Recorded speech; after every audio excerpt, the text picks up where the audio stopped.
घरात जर मुलगी असेल ना तर मुलीचं सगळ्यात जास्त प्रेम कोणावर असतो? बापावर असतं. मुलगी किती महत्वाची असते माहिती आहे? पोरीचं लग्न जमावं 1 महिन्या अगोदर पासून तो बाप धडपड करत असतो. 1 महिन्या अगोदर पासून लोकांच्या पाया पडतो. पाहता पाहता तो लग्नाचा दिवस येतो, आठवा आपल्या जीवनातला बाप. लग्नाचा दिवस आला, लग्न लागलं, थाटामाटात लग्न संपन्न झालं. पाहता पाहता पोरगी सासरी निघण्याची वेळ झाली आणि निरोप देण्यासाठी संपूर्ण गाव त्या ठिकाणी जमा झालं. गाव जमा झाल्याच्या नंतर ती पोरगी निघत असताना आईच्या गळ्यामध्ये पडली, आईच्या गळ्यात पडून रडली, बहिणीच्या गळ्यात पडून रडली, भावाच्या गळ्यात पडून रडली. पण ऐका ऐका, ती सगळीकडे अशी नजर टाकत होती, सगळीकडे नजर टाकत होती, पण तिला तिचा बाप दिसत नव्हता. का?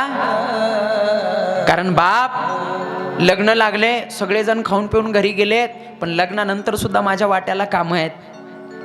ज्याचे भांडे आणले त्याला ते भांडे घासून परत करायचे आहेत. बँडवाला गेला का त्याचे पैसे द्यायचे आहेत. मंडपवाला गेला का त्याचे पैसे द्यायचे आहेत. या सगळ्या गडबडीमध्ये बाप तिकडे व्यस्त आहे. इकडे पोरगी शोधते, माझे बाबा कुठे आहेत, माझे बाबा कुठे आहेत, माझे बाबा कुठे आहेत. कसा बसा बाप तिच्या डोळ्यासमोर येतो. ते बापाच्या जवळ जाते, जोरात हंबरडा फोडते, कडकडून बापाला मिठी मारते आणि त्या बापाला बोलते, बाबा बाबा ऐका ना बाबा, तुमचा स्वभाव थोडा रागीट आहे बरं. मी गेल्याच्या नंतर आईला बोलू नका, आई सोबत भांडण करू नका बाबा. तुम्हाला बीपीचा त्रास आहे, शुगरचा त्रास आहे बाबा.